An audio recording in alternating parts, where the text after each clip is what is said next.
A Trump administration trade delegation will arrive in Beijing later this week, kicking off the first official negotiations since the White House proposed retaliatory tariffs against China's tech trade policies in March. The team, led by Trade Representative Robert Lighthizer, Treasury Secretary Steven Mnuchin, National Economic Council Director Larry Kudlow, and Trade Advisor Peter Navarro, will meet with Chinese economic czar Liu He, whose February trip to Washington failed to head off the then-nascent dispute. Informal negotiations between the two sides in late March also proved unproductive, and progress is likely to remain slow, as Chinese and American strategic interests appear difficult to reconcile. China seeks technological competitiveness with the United States, but the U.S. worries that this parity will come at its own expense. Recent actions indicate that both sides are prepared for a protracted struggle. The Commerce Department slapped Chinese telecom equipment giant ZTE with sanctions that could last up to 7 years, while President Xi Jinping recommitted to China's model of state-directed development to achieve technological self-sufficiency.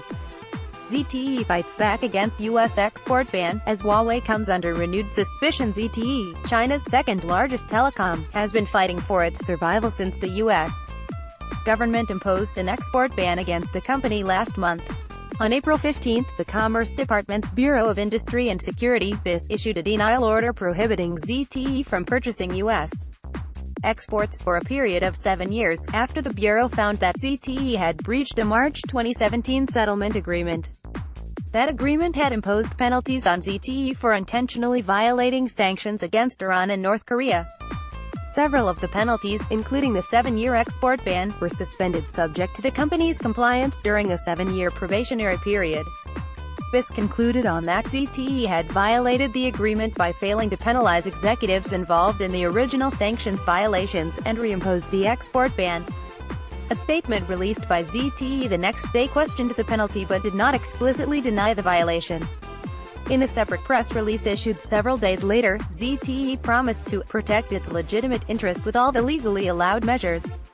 BIS has since allowed ZTE to submit additional evidence, though it's unclear what that evidence might show, and the sanctions will remain in force during the process. Since ZTE cannot appeal the denial order within BIS, the next step could be a judicial challenge. The company has promised to exhaust administrative or legal remedies available to it under applicable U.S. laws. The denial order is likely to create existential problems for ZTE, which pled in administrative hearings that an export ban would effectively destroy the company. ZTE relies on American suppliers, like chipmaker Qualcomm and optical manufacturer Lumentum, for as much as 30% of its components, and will have to rapidly alter its supply chains if the order remains in effect. ZTE will be in even more dire straits if the ban extends to intellectual property licenses or software. For instance, if it costs ZTE its license to produce cell phones using Google's Android operating system. But the ban will also have knock-on effects for American manufacturers who rely on sales to ZTE, and could spur Chinese manufacturers to accelerate their own development of computer chips, other components, and even operating systems. Actions may also touch Chinese telecom giant Huawei, which laid off American employees and reduced its Washington lobbying presence last month in an apparent recognition of its inability to overcome consistent opposition from U.S. lawmakers. Reports last week indicate that the Justice Department is investigating whether Huawei also violated U.S. sanctions against Iran. An export ban similar to ZTE's would certainly hurt, but Huawei, the more successful of the two companies, would likely be better able to withstand challenges to its supply chains. The ZTE denial order adds to a growing number of actions by the Chinese and American governments that threaten long-term harm to their respective tech industries. In contrast to the Trump administration's proposed tech tariffs, which will go into effect until at least the end of the month, the Commerce Department's export ban threatens to seriously harm ZTE's development, or even put the company out of business, if Chinese officials choose to allow that.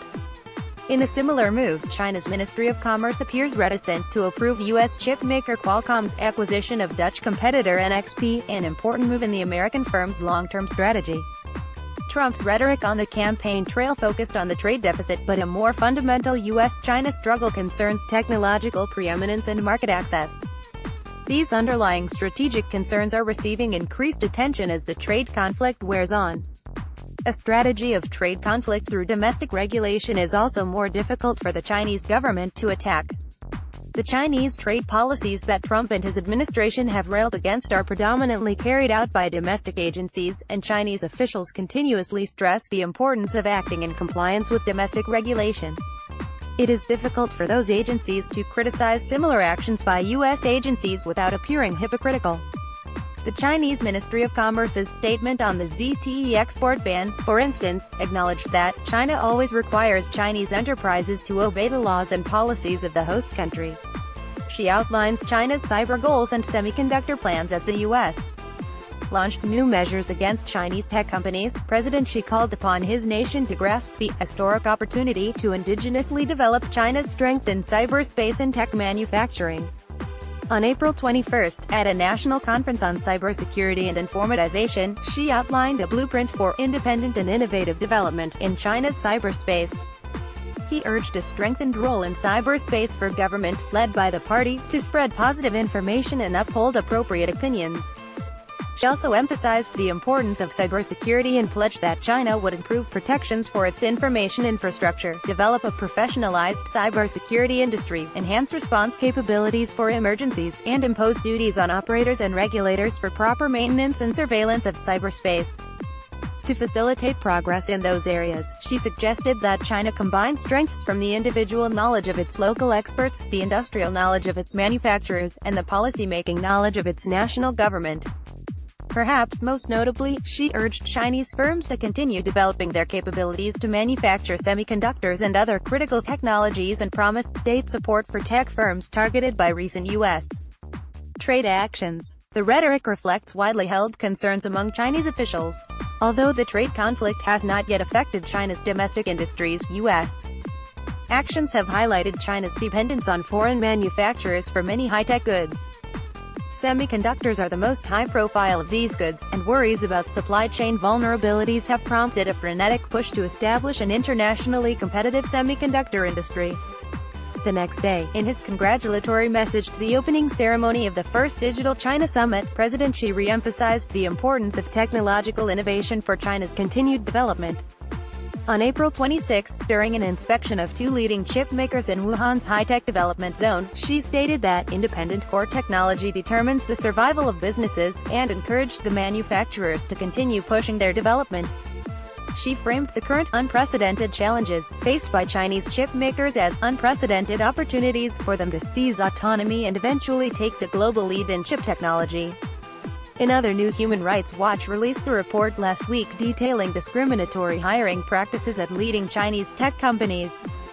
Those firms, including internet giants Baidu, Alibaba, and Tencent, posted job listings soliciting only male applicants, and advertised to those applicants by promising that beautiful girls worked at their firms as late-night benefits.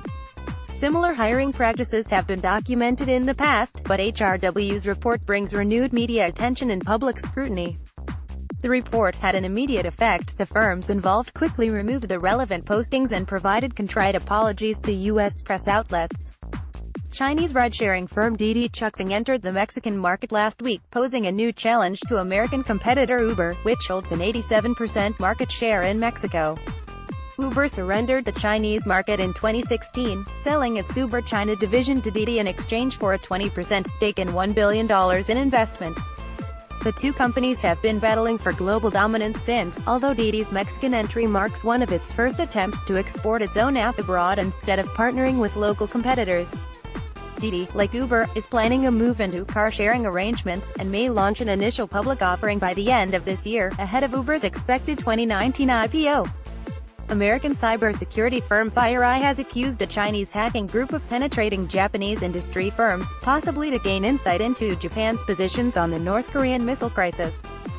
FireEye attributed the attacks to a group that it has labeled Apt-10 but is more widely known as Menupass, which FireEye characterizes as operating in support of Chinese national security goals, including acquiring valuable military and intelligence information. A social media post by a low-level Communist Party official in Anhui province indicated that he had been able to access deleted messages from communications and payment app WeChat. Tencent, WeChat's parent company, was quick to issue a denial, but the post was widely circulated on Chinese social media until it was removed on Sunday. Commentary and analysis elsewhere on lawfare. Kanzanira Thorington examines the Trump administration's Section 232 tariffs on steel and aluminum, and Stephanie Carvin reviews Army of None, Autonomous Weapons and the Future of War, a new book from Center for a New American Security Tech Director Paul Scharr. On last week's Cyber Law podcast, Stuart Baker and Jim Lewis discussed the Commerce Department's actions against ZTE. Relevant discussion begins at 13:15. That discussion is continued in this week's episode, at 6:30. At The Diplomat, Jesse Heatley analyzes the ambitious agenda for semiconductors outlined in President Xi's speech at the Chinese Conference on Cyberspace. In Bulletin of the Atomic Scientists, Laura Solman discusses how China's artificial intelligence capabilities may impact its nuclear strategy. At the Center for Strategic and International Studies, Sam Sachs outlines the developing framework of China's data protection regime. A new report from the Congressional U.S.-China Economic and Security Review Commission investigates supply chain vulnerabilities from China in U.S. Federal Information and Communications Technology. In the Nikkei Asian Review, Chang Tingfang examines China's push to develop its national semiconductor industry. In the Wall Street Journal, Andrew Tangel and Theo Francis observe the disparate impacts that U.S.